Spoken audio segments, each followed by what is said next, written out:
Tangina kasi, ako gusto ko na talaga prangkahin sila, pre. Against ako sa kabadingan, pre. Tingin ko sa bading, may mental illness.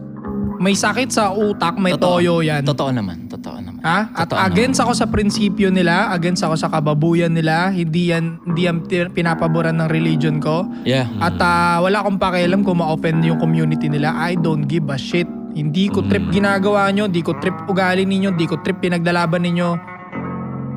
Ayoko suportahan yan.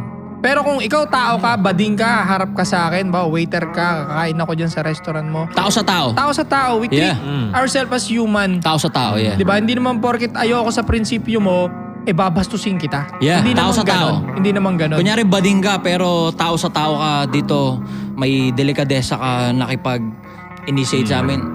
Hindi ka makaka-ano sa amin ng... Kagaya ng parang ayaw mo sa terorista, pero hindi naman porke ibig sabihin nun, parang sasaksakin mo na pag nakita mo siya sa person, hindi mo naman alam di ba?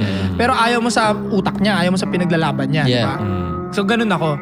And siguro pinaka-lesson dito sa pinag-usapan natin, masyado na nga nagiging malambot ang mga magulang at society nowadays. Siguro dapat dagdagan natin ng konting kamay na bakal.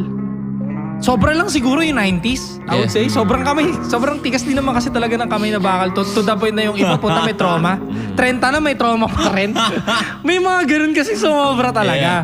Yung sa akin, parang sa akin, masasabi ko yung trato sa akin na kamay na bakal, tama lang.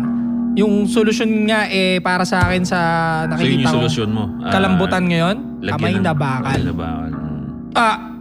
Wag wawala, pero wag din naman sumobra. Dapat meron pa ring may care kamay pa na rin. bakal. Parang syempre magulang ka pa rin. Sa akin love yun. Yung kamay na bakal na ginawa sa akin dati, love yun kasi handa ako ngayon. Hindi ako mapalubog na kahit sino. Cancel. Ulul, mga bading. Binugbog ng tao. Tangina kasi, ako gusto ko na